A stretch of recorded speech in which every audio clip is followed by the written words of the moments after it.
First step, example, so ito yung labahan. Nakalagay sa basket. And then, ito water. So, ang ginagawa ko, ginawaspasan ko muna bago ko ilagay doon sa washing. Para hindi siya masyadong madumi yung tubig. So, and then, that's it. And then, ito, off siya. Tino-turn ko into 14 ba to? 15. And then, I'll just wait to turn it off. And then, this is drain and wash. Pag wash, maglalaba ka. Pag mag-drain, yung tubig is lalabas dito.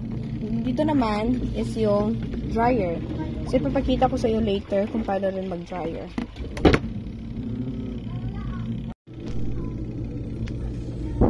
So, yan. Nilalagay ko siya dito.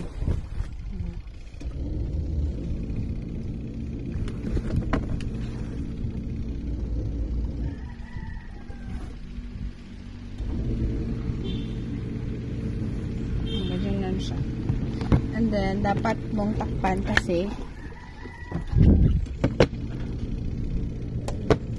and then that's it.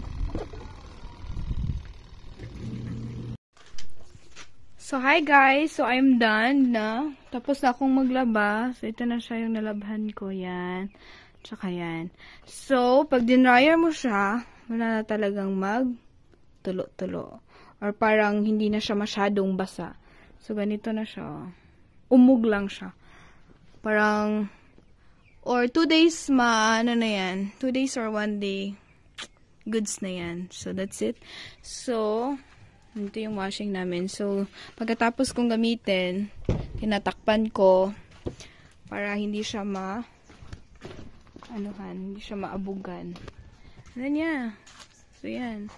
And then, yan. So, naglaba ako ng habol. Kasi babalik na naman ako sa tapitan. Schooling. So, yan. So, thank you guys for watching. Hope you like it. Please subscribe and like, comment, and share na rin. Bye!